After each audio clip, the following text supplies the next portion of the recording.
Like, well, speaking of weddings and all that stuff, how did you meet the girl that you call Shy Wife?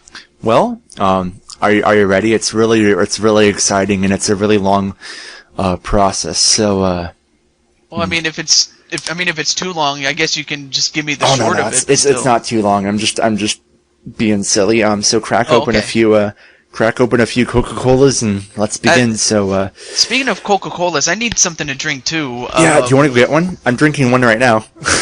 Well, hey, I don't have Chuck Norris powers, okay? Darn. I don't have Chuck Norris powers. You just can't. You can't like grab a Coca-Cola with a fist in your beer, just whoosh, and like grab it and just whoosh, retract it. Yeah. One thing I could do is just take my computer to the kitchen and get me something to drink. So I'll just carry you with me. Yeah, we can cut here if you want to. In the interview. No, I actually have my computer in one nice. hand. Very nice. So thankfully, I still have some strength in these little toad arms I have. Little stubs. Hey, I mean, you gotta. I'm a lot stronger than people give me credit for. Glad. Seriously. Yeah, no, that's how I am too. I mean, I'm a nerd. Like, I wear glasses. Well, I guess that's stereotypical, but yeah, I'm a nerd, but I'm stronger than I look. You know, people underestimate my strength. Anyway, this interview's been really sporadic, but anyway, on to the question at hand. How did Shy Wife and I meet? So, Shy Wife, do you want to hop into this interview and explain how we met? Not that I don't remember, but I think that both of our perspectives would help the interview. Whoa. Or not. I mean, if she doesn't want to, that's fine. If she wants to, she can. Okay, so how Shy Wife and I met. So we met on Plenty of Fish, which is a dating site. I sent her a message saying, "Hi, what's up? I like your eyes." Yeah, I get straight to the point, and of course. And we talked. Well, when I sent her that initial message, she didn't respond for about a month, and I just kind of gave up. You know, I didn't think she'd respond, and after I got out of a relationship with my ex-girlfriend that was bad, wow. she was crazy, and we broke up, and I checked my Plenty of Fish just to see if Laura. Just to see if there's any new messages, and what do you know? Shy Wife messaged me, Laura. She messaged me, and we talked for a couple hours on POF, and then I added her on Skype, and then we talked on Skype for about, what was it, hon? Like 3 months, 2 months? Yeah, it was like 3.5. It was about 3.5 months, and then I called her at this one concert, and it was actually a butt dial. And I felt really embarrassed because I wanted to talk to her so bad, but I was shy, and I butt dialed her, and that's just how it. I called her after the concert. I'm like, "Oh, Laura, I'm so sorry. I didn't mean to call you. I'm so embarrassed." And she's like, "Oh, it's okay, Brian." And we talked for about a month after that, and we decided to finally meet up. And it was funny because she came over to my dad's house, and I just got off work, and it was really dark, and she didn't know her way over. There was no street lights. There was no street lights on the road that she was at, and she almost got hit by cars, and I was riding my sister's bike, which was pink, and it was very funny apparently because I had a flashlight on, and you just see, like, just imagine you're in a dark road and you see this knight in shining armor on a pink bike. Yes. I'm gonna explain this one. Okay, Laura's gonna explain this one because it's her perspective. Okay, so when I finally saw him, there was the first street light in like a mile. Oh, Laura's gonna go get a chair real quick. Yeah. Okay, she's good. Anyway. It was like the first street light in miles that I had seen, and Brian just happened to be standing right behind it, and I'm like incredibly shorter than Brian. So when, like, I looked up at him for, like, the first time face to face, there was this streetlight right behind him, and he was my, knight in shining streetlight, I guess. Knight in shining streetlight. We're not making that up. That's actually how That is actually what happened. That's how we met in real life, and it was just. Oh wow! It was the first time we met in person. I was so freaked out at the time that, like, I just grabbed him because I was so, like, scared because it was just so dark. Like, I couldn't even see my hand in front of my face, and every time he would text me, like, the light from the lowest, brightest setting of my screen on my phone was just too bright and would blind me. So, that's how dark Yeah, it was. wow. it was.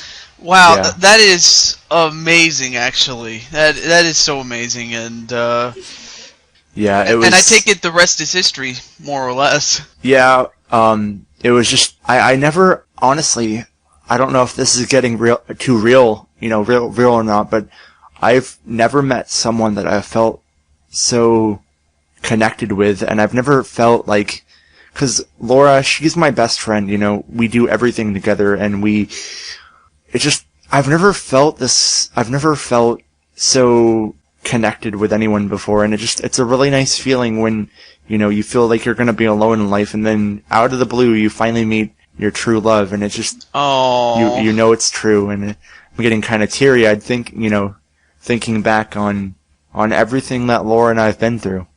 oh, that is And that it's is just- really really sweet. I mean, seriously. It's too Well, romantic. No, I'm just joking. I wasn't really throwing up, but that's probably the audience like, oh my god, it's too romantic. Nah. no, It's just- I mean, there's nothing. I was gonna say like, oh crap, I forgot what I was gonna say. I'm sorry. What is it? Oh, right. It kind of reminds me of that one song, "Waiting for a Girl Like You" by Foreigner. Yeah. Now that's a good song right there, and well, I'll get to more of that part in a moment, but for the most part, that's pretty much the rest is history, right? Yeah, the rest is history. Yeah, because I know that I mean, you can go on and on and on, but Yeah, that's seriously. That would take like all day pretty much explaining our history, but I doubt you guys want to hear about Laura and I for that long. Yeah, definitely. Oh yeah, that's right. The update video, or Yes. the last one that you did. Okay. When I mentioned Ryoko, she did a thank you video, and in my honest opinion, at that point, I thought that was going to be promotional video of the year. At least if I had my own award show. Not that I do, but if I did, it would have been the promotional video of the year award winner, had it not been for your update video. Yeah. But the fact is, your update video was like, oh my god, I never realized there was a lot more deeper meaning than, I mean, I knew you were having a tough time, but I didn't realize how much... How tough it was. Yeah, I did not realize how tough it really was, and I noticed that in the conversations on Google Plus, in the days leading up to that update video, like, I realized that there's a lot more meaning behind the mask of the Shy Guy. Yeah, it really is. I'm looking up that video right now, and And you sound just like as you did when you made the video. yeah, no, wait, what do you mean, like in a Voice. commentary? Oh yeah, voice. Voice-wise, you do. Yeah. But oh yeah, back to the video. But yeah, that video just said everything. It told me that you were a shy guy that has been through tough times, and that, you know, you've been through some tough times, but I was more surprised than anything to hear the reception that you got. Like, I did not expect everyone, being so, I didn't expect everyone being so nice and supportive of my troubling times. And the reason why I got so in detail on that video is just because I didn't want to keep anyone in the dark anymore. I wanted to make sure that I didn't want anyone to feel sorry for me, but I didn't want anyone to be kept in the dark. I wanted to tell everyone what was going on, because, going 3 months without a video, or, almost a month or two without a video, and not being as talkative, it's kind of a long time. And I didn't want anyone to felt left out, and I wanted to make sure everyone knew what was going on, and that I would be making a comeback. And yeah, I don't know, definitely. I mean, I probably would have done the same thing too if I was in your position, to be honest with you. But what was I gonna say? Oh yeah, that's right. Guys, and I mean the viewers out there, or actually, let me take that last part back. To all my fellow toads and toadettes, as well as all of the shy guys and the shy girls, that is what we call our respective fans. My good friend Via Vanille was trying to still think of the name of what to call her fans. I suggested fanboys and fangirls, I guess, because I really don't know. Well, I mean that's just my suggestion. Not that she can take, not that she has to take it. It's just there. But to all the fellow shy guys and shy girls and toads and toadettes, do watch that video. Do watch the update video, because there's so much of it I would talk about, but not. I think I mean, it'd be you can better if you want. It's I fine. know, but I just want people to realize what Shy Guy was going through, because what was happening then may not be happening now. So that's no. Yeah. So I want people to know that. But there is one thing I did want to talk to you about. Yes. And that is, of all people, Justin Bailey. Oh, yes. Okay, before I'm gonna let you say what you have to say about him, but at first I thought it was Justin Bieber. Oh God. But then I realized, it's Justin Bailey. Justin. And then I thought to myself, could he be the bastard brother of H.C. Bailey? That's a good point. Like, could he be the bastard brother of H.C. Bailey? Because I know that H.C. Bailey has a real-life brother, but I think he's a little older or a little younger than H.C. Bailey. Either way, I mean, he has a brother named Kevin, does H.C. Bailey, but I don't know if Justin Bailey is related to H.C. Bailey in any sort of way whatsoever. And even if he was, I don't think H.C. Bailey himself would want to associate with a guy like him. Yeah. And with that said, you can tell him why. Well, to be honest, Justin Bailey is pardon my French, he's a dick. I don't really remember what he said, but he just said so much horrible things. How I'm never gonna. He was a troll. Oh, I remember now what he said. He said that you were just boring, and that all the effort that you're putting yourself through is not good enough. Yeah. I'm like, who the hell does he think he is? Saying that to my good friend Shy Guy. Like, if I really did not think that I was good enough, and no one needed to tell me that, don't you think I would have left YouTube? Yeah.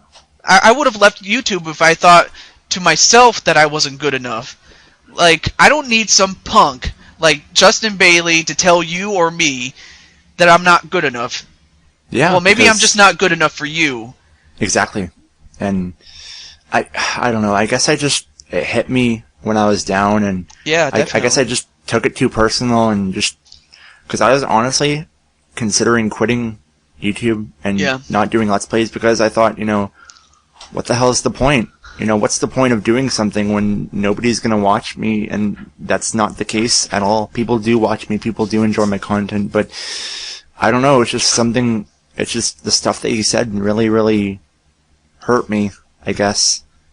Yes. Anyone who says that sticks and stones can break my words, but words can never hurt me, I'm like, whoever said that is an absolute liar, because I've been told many things, and you can imagine how hurt I was. Yeah. Well, I mean, I'm talking like my life, though. But yeah. Still. No, I understand. The one thing, whoever said that must have been deaf. Okay, because words do hurt, and they stick with you. Yeah. I mean, speaking of sticks and stones, mainly stones. Fun fact: I have been stoned before. Really? Why?